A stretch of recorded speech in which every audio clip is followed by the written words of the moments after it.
සුබ දවසක් වේවා ඔබ සියලු දෙනාට. උසස් පෙළ ඉතිහාසයේ විෂය නිර්දේශයට අනුව ලංකා ඉතිහාසයේ යටතේ පළමුවන නිපුණතාවයට අයත් ඉතිහාසයේ හැඳින්වීම යන මාතෘකාවට අනුව කරුණු සාකච්ඡා කිරීමටයි සූදානම් වන්නේ.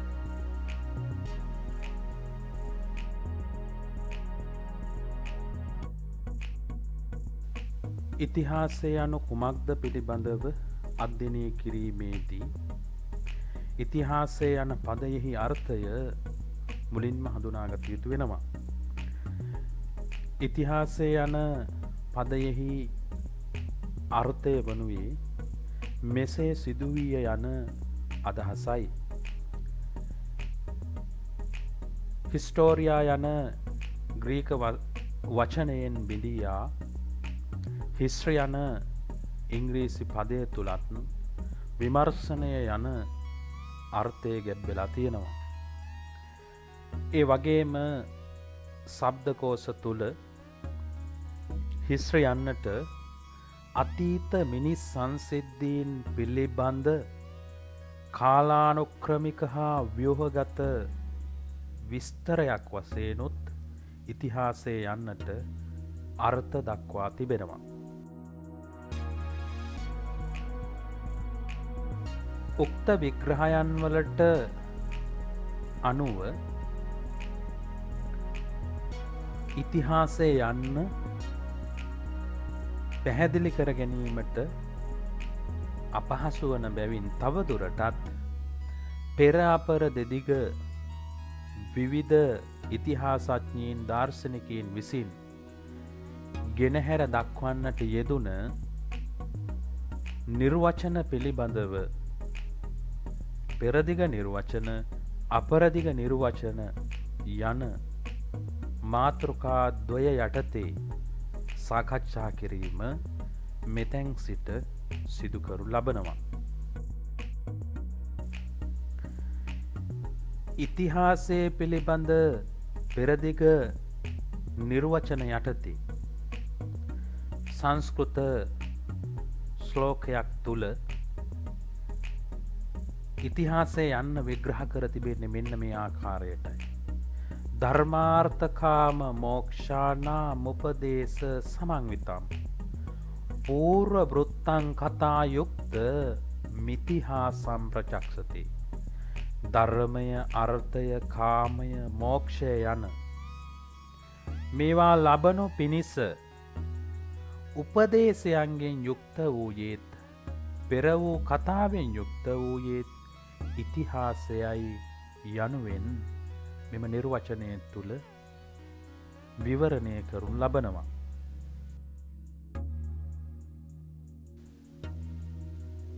පාලි නිගණ්ඩුව තුළ ඉතිහාසය යනු කුමක්දැයි නිර්වචනය කරනුයේ ඉතිහාසෝ පුරාවෘත්තප්ප බන්ධෝ භාරතාදිකෝ යනුවේ. එහි අදහස වනුයේ ඉතිහාසය යනු මහාභාරත ආදී පුරාවෘත්ත පදනම් කරගත් ප්‍රබන්ධයකි යන්නයි.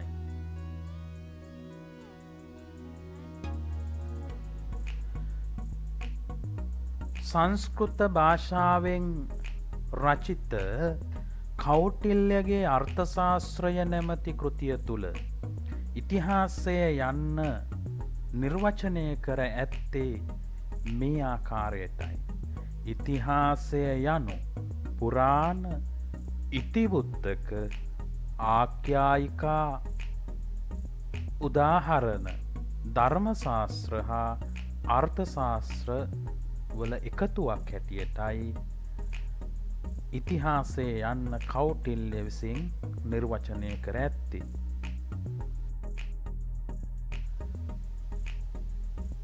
අටුවා ග්‍රන්ථවල අතීතය යන්න නිර්වචනය කරනුයේ අතීත සිදුවීම් කතන්දර ආකාරයෙන් ඉදිරිපත් කිරීම ඉතිහාසය යනුවෙනුයි.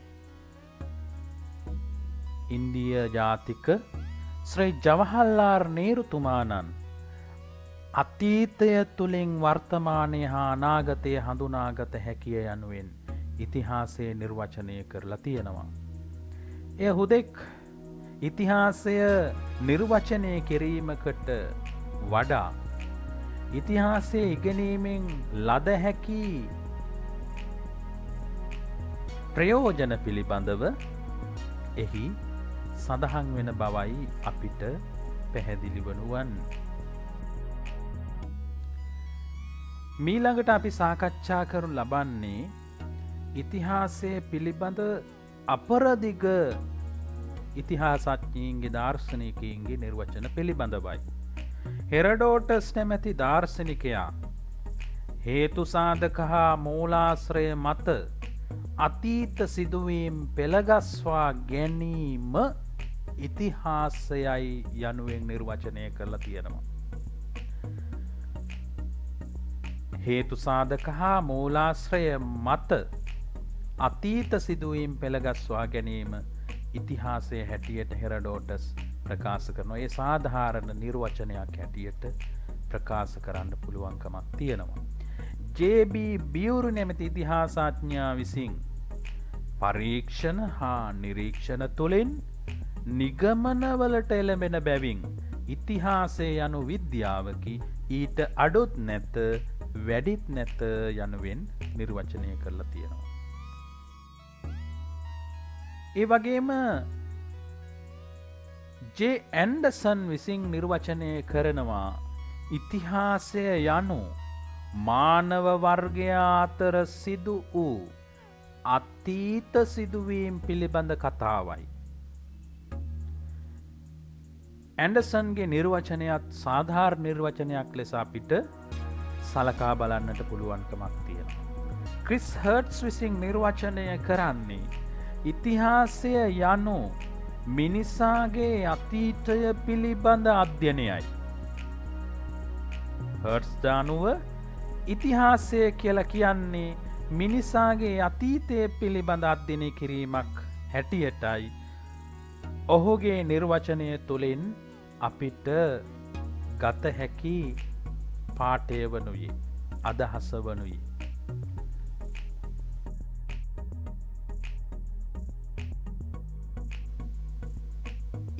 කාර් ඉතිහාසය හඳුන්වා තිබෙන්නේ ඉතිහාසය යනු අතීතය හා වර්තමානය අතර නිමක් නොමැති දෙබසක්කි.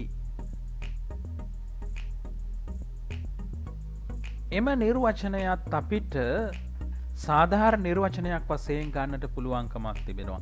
අතීතය හා වර්තමානය අතර නිමක් නැති කෙරවලක් නොමැති දෙබසක් වගේ. ඉතිහාසයෙන් තමයි වර්තමානය සෑම මොහොතකම ගොඩනැගෙන්නේ. අනාගතය ගොඩනැගෙන්නේ. කාර්ගේ නිර්වචනය සාධාරණ වන්නේ අන්න ඒ හේතුව නිසයි. විල් ඩුරන්ට අනුව ඉතිහාසය යනු ශිෂ්ට සම්පන්න මිනිසුන් අතීතයේදී කළ කී දෑ සහ සිතූ පැතූ දෑ පිළිබඳ වෘතාන්තයකි. ඇත වශයෙන්ම ඉතිහාසය යනු අතීත මිනිසා කළ කී දෑවල එකතුවක් හැටියට අපිට දැකගන්නට පුළුවන්කමක් තියෙනවා.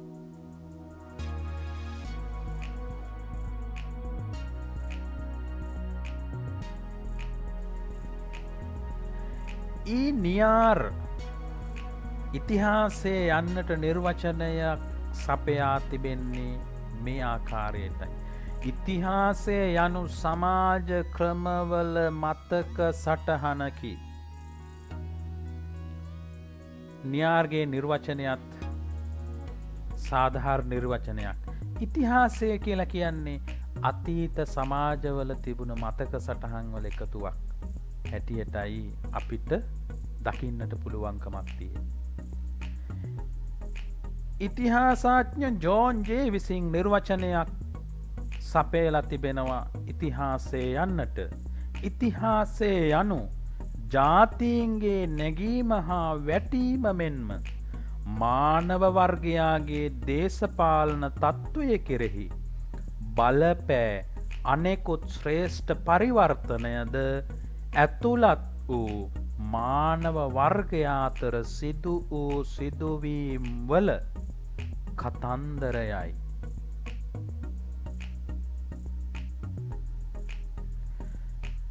ජෝන්ජේගේ නිර්වචනයත් සාධාරණ නිර්වචනයක් ලෙස අපිට සලකා බලන්නට පුළුවන්කමක් තියෙනවා.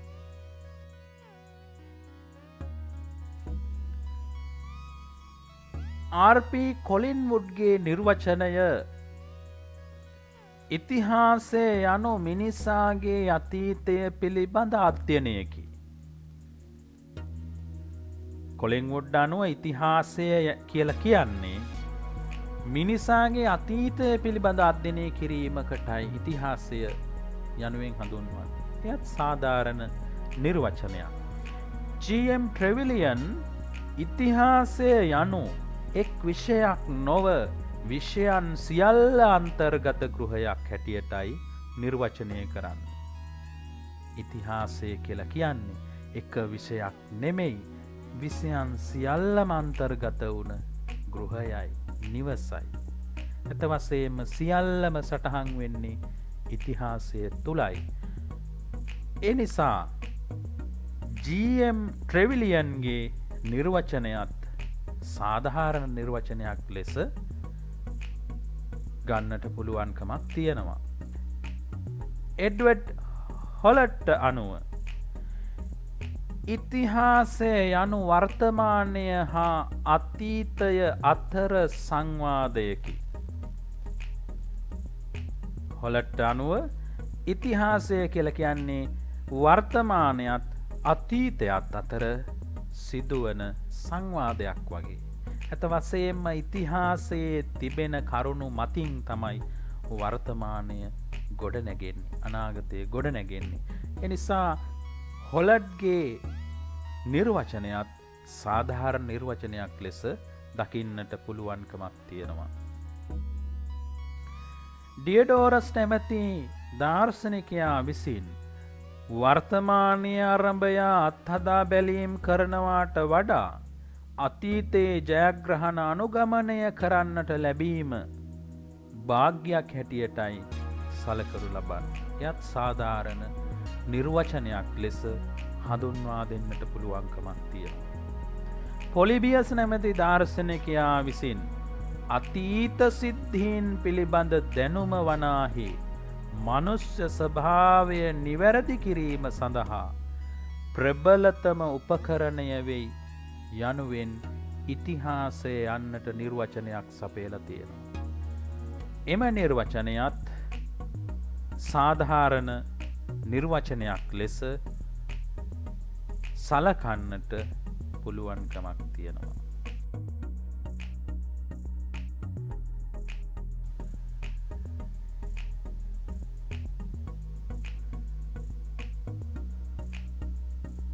මීට අමතරව ඉතිහාසය පිළිබඳ නූතන විද්වතුන් ඉදිරිපත් කර ඇති නිර්වචන දෙසත් යම් කිසි අවධානයක් යොමු කළ යුතු වෙනවා. ඒ අතර සුවිශේෂී නිර්වචන කිහිපයක් මේ අධ්‍යයනය සඳහා යොදා ගනු ලබනවා. ඒ තුළින් පළවෙනි නිර්වචනය ලෙස ඉතිහාසය යනු අතීතයේ කළ කී දේය යන නිර්වචනය වැදගත් නිර්වචනයක් ලෙස පෙන්වා දෙන්නට හැකියාවක් තියෙනවා. දෙවන නිර්වචනය මානව සමාජයේ විකාශනයේ කතාන්දරය ඉතිහාසය ලෙස හැඳින්වේ. එම නිර්වචනයත් සාධාරණ නිර්වචනයක්. තුන්වන නිර්වචනය ඉතිහාසය යනු සැබෑ කරුණු වලින් සහ සත්‍ය සිදුවීම් වලින් සමන්විත සමාජ විද්‍යාවකි. හතරවන නිර්වචනය ඉතිහාසය යනු අතීත මිනිසා හා ඔහුගේ ජීවන රටාව හැදෑරීමේ විෂයයි. හතරවන නිර්වචනයත් ඉතිහාසය යන්නට සපයා ඇති සාධාරණ නිර්වචනයක් ලෙස පෙන්වා දීමට හැකියාවක් තිබෙනවා.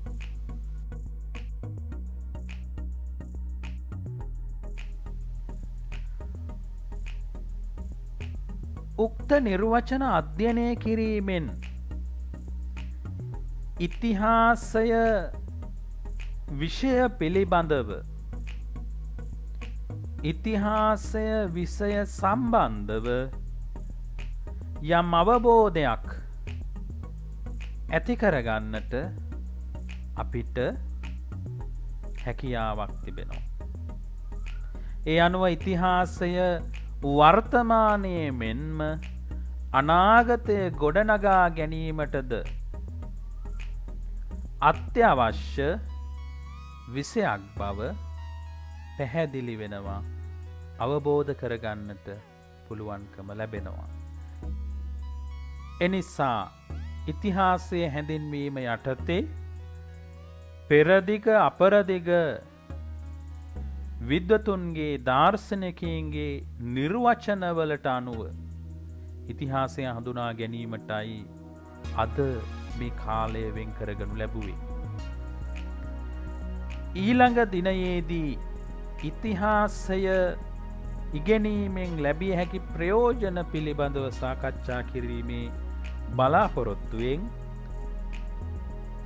අද දිනයේදී ඔබෙන් සමුගන්නවා. ඔබ සියලු දෙනාට තෙරුවන් සරණයි.